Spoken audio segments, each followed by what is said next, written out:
देखिए, JD Vance जब वहाँ से रवाना हो रहे थे आज मैरीलैंड से, तो उनकी गुफ्तगू से तो मुझे पॉजिटिव लगी कि ये मुज़ाकरात कामयाबी की तरफ जा रहे हैं, लेकिन स्टिल हम ज़ाहिर नजूमी नहीं है, इसलिए प्रेडिक्ट नहीं कर सकते कि ये वाकई कामयाब हो जाएंगे। नजूमी होते हैं? नहीं, हम वो वाले नजूमी नहीं है जिनके पास चिड़िया होती है, साढ़े कोल तो काम ही कोई नहीं है। अच्छा, खैर, इशू ये है कि चीज़ें जब यहाँ तक पहुँच जाती हैं ना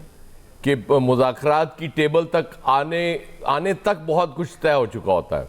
उसके बगैर ये चीज़ें फाइनलाइज नहीं होती कि हम जाके बैठ रहे हैं। पाकिस्तान नो डाउट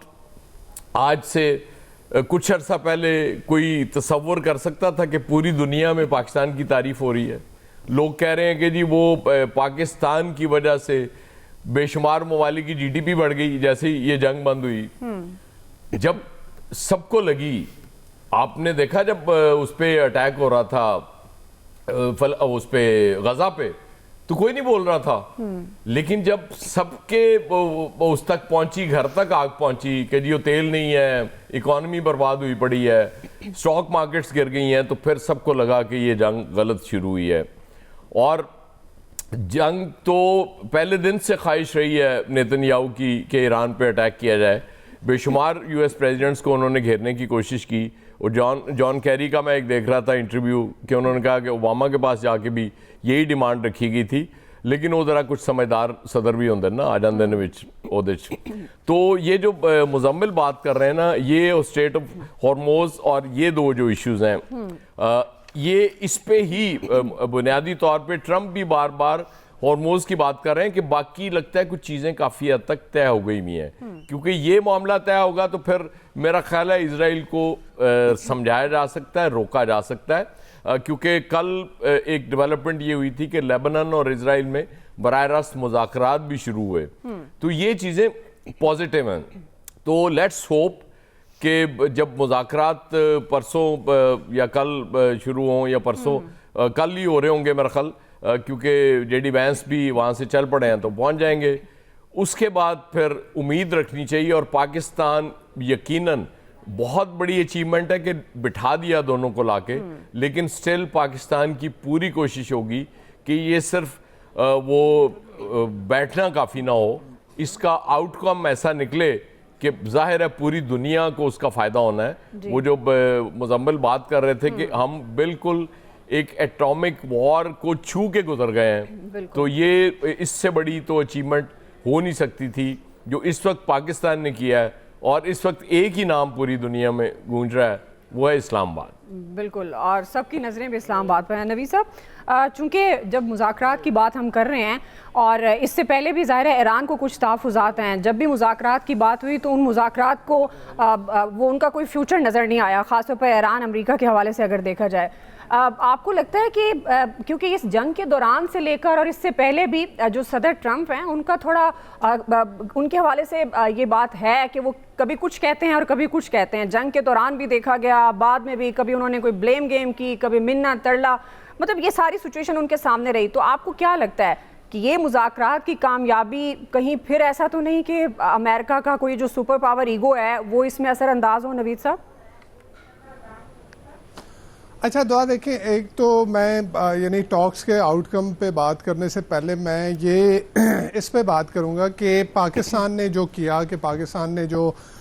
टेबल पे ला के बिठाया, नो डाउट एक बहुत बड़ी अचीवमेंट है, लेकिन इससे पहले भी देखा जाए तो पाकिस्तान काफ़ी कुछ जो है वो डिप्लोमेटिकली इससे पहले भी अचीव करता रहा है। अगर हम 70 की दहाई के अवाइल की बात करें और जिस तरह से निक्सन के लिए जो है वो चाइना के दरवाजे पाकिस्तान ने खोले थे, या फिर 80 की दहाई की लेट 80 की दहाई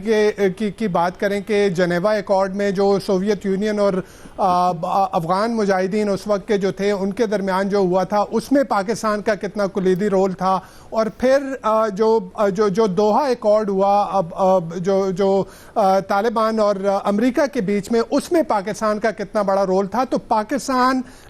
एक नेचुरल जो है वो मीडिएटर के तौर पे यहाँ पे था। गिवन आप देखें कि जब चाइना एक साइड पे था, रशिया एक साइड पे था, आप यूरोप के साथ जिस तरह के मामलात अमेरिका के थे, तो और फिर सबसे बड़ी बात कि यूएन बिल्कुल इररेलेवेंट हुआ था। अक़वाम मुत्तहिदा ऐसा लग ही नहीं रहा था कि वो कहीं है। यानी वो अक़वाम मुत्तहिदा जो कि जंगें बंद करवाने के लिए, जंगें यानी ये इंश्योर करने के लिए कि फ्यूचर में जंग ना हो, उसके लिए बना था, वो बिल्कुल इररेलेवेंट हुआ था। तो उसमें मेरे ख्याल में पाकिस्तान एक ऐसा जो है वो नेचुरल जो है मीडिएटर के तौर पे सामने आया कि जिसके ताल्लुकात ईरान के साथ भी अच्छे हैं, सऊदी अरेबिया के साथ भी अच्छे हैं, चाइना के साथ भी हैं और अमेरिका के साथ भी हैं। और फिर मेरे ख्याल में चाइना ने जो रोल प्ले किया इसमें कि हमारे वजीर ख़ारजा वहाँ पे गए और वहाँ पे वो जो 5 पॉइंट जो प्लान था वो चाइना की जो आशीर्वाद भी उसको मिली, तो वो उससे और फर्दर वजन बढ़ गया। अच्छा, जो आपकी बात है कि आउटकम क्या होगा, आउटकम हम प्रिडिक्ट नहीं कर सकते। देखें,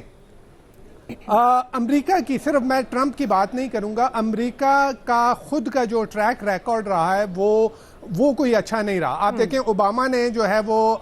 इनके साथ, ईरान के साथ डील की थी, वो डील न्यूक्लियर डील फाइनल हो गई थी और ये तवक्को की जा रही थी कि चीज़ें आगे जो है वो बेहतरी की तरफ जाएंगी। लेकिन ट्रंप अपनी जो उसका फर्स्ट टेन्योर था उसमें वो आया और उसने जो है वो न्यूक्लियर डील ख़त्म कर दी। अच्छा, उसके बाद अब भी इस जंग से पहले आप देखें कि जो मुज़ाकरात हो रहे थे, तो उसमें अब जो ओमान के फॉरेन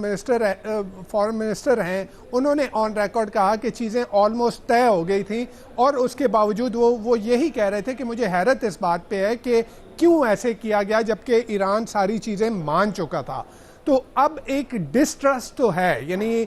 ईरान ने बारहा ये बात कही है, पाकिस्तान मीडिएशन करवा रहा था, ईरान ने ये बात बारहा कही कि जी ये हमें गारंटीज दें, लेकिन वो गारंटीज कौन देगा? ट्रंप जो इतना अनप्रिडिक्टेबल है, जो इतना डूसाइल है, जो जिसका उसकी गारंटी कौन देगा? फिर भी हम उम्मीद ये कर रहे हैं कि जो अब भी जो कुछ हुआ, यानी देखिए एक खौफ था, एक डर था जो ट्रंप से पहले की एडमिनिस्ट्रेशन थी उनको भी इजराइल, बिकॉज ये प्राइमरीली ये जंग इजराइल की है, अमेरिका क्या इस जंग से कोई लेना देना नहीं है।